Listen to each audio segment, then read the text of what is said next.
Hi guys, welcome you all to the channel.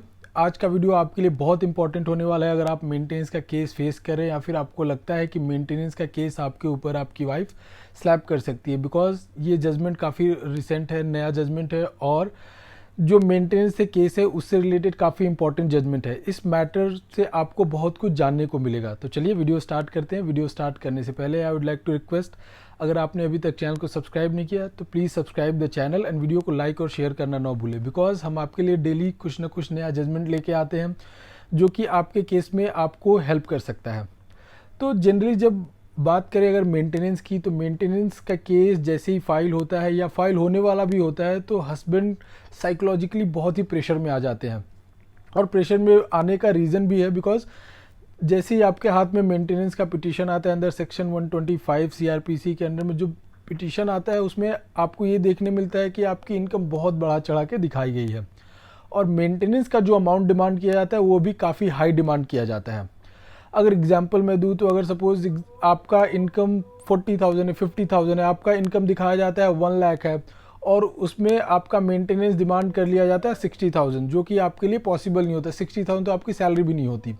तो ऐसे ही general practice है कि जो मेंटेनेंस के केस में सैलरी बहुत इंक्रीज़ करके दिखा दिया जाएगा और मेंटेनेंस जो डिमांड किया जाता है वो बहुत हाई हो जाता है।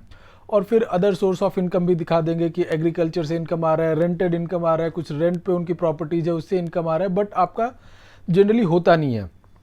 तो इसी पे लेटेस्ट जजमेंट है। इसका अगर हम जो समझे बेस क्या था इस केस का, तो इसमें वाइफ ने जब ट्रायल कोर्ट में केस फाइल किया था तो ये दिखाया था कि हस्बैंड का जो इनकम है वो 82,000 है और उसने मेंटेनेंस डिमांड करा था 35,000। बट एक्चुअल हस्बैंड का जो इनकम था वो काफ़ी कम था। हस्बैंड ड्राइवर था और husband was earning megger salary of 15,000 rupees. तो जो ट्रायल कोर्ट था उसने 3,000 कर दिया कि 3,000 वाइफ को मेंटेनेंस जाएगा। तो वाइफ रिवीजन पिटीशन में जाती है, रिवीजन फाइल करती है हाई कोर्ट में और हाई कोर्ट जो ट्रायल कोर्ट के डिसीजन को सही मानते हुए हाई कोर्ट भी बोलता है कि 15,000 सैलरी है हस्बैंड की और उस पर बहुत सारे डिपेंडेंट्स हैं, उसके मदर है, फादर है, उसकी सिस्टर है।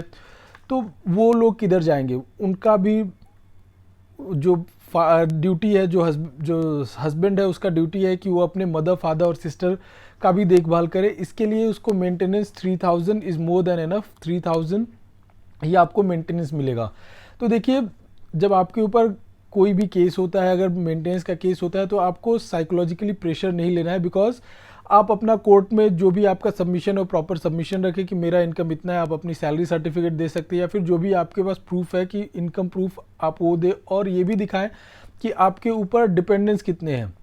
आपको बिल्कुल परेशान होने की ज़रूरत नहीं है ऐसे केसेस में। भले आपका इनकम 2 लाख क्यों नहीं दिखाया गया और आपसे 1 लाख का क्यों नहीं डिमांड करा गया हो मेंटेनेंस, आपको बिल्कुल भी परेशान होने की ऐसे केसेस में ज़रूरत नहीं है। आप अपनी लाइबिलिटीज़ बताएं कि मेरे ऊपर क्या क्या लाइबिलिटीज़ है, मेरे पेरेंट्स हैं, मेरी सिस्टर है या फिर मेरा भाई है, क्या क्या लाइबिलिटीज़ हैं, वो सारी चीज़ें दिखाएं।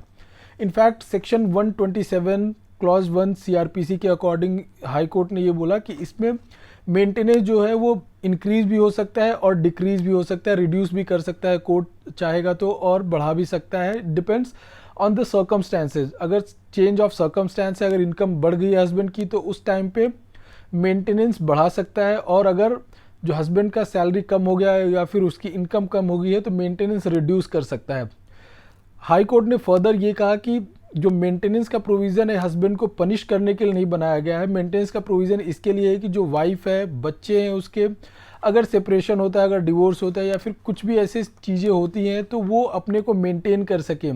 जो उस चाइल्ड है वो मेंटेन हो पाए, जो वाइफ है वो खुद को मेंटेन कर सके, उनको दर बदर की ठोकरें नहीं खानी पड़े। और ये केस का नाम है Jyoti versus Rohit Sharma, criminal revision petition number 56/2018 Delhi high court का जजमेंट है। तो आई होप ये जजमेंट आपको समझ में आया होगा। अगर आप कोई भी मेंटेनेंस का केस फेस कर रहे हैं या फिर आपको लगता है कि आपका ऊपर मेंटेनेंस का केस फाइल हो सकता है तो ये आपके लिए काफ़ी इंपॉर्टेंट जजमेंट हो सकता है और आप ये जजमेंट यूज़ करके अपने फेवर में यूज़ करके केस को अपने साइड में कर सकते हैं। Thank you.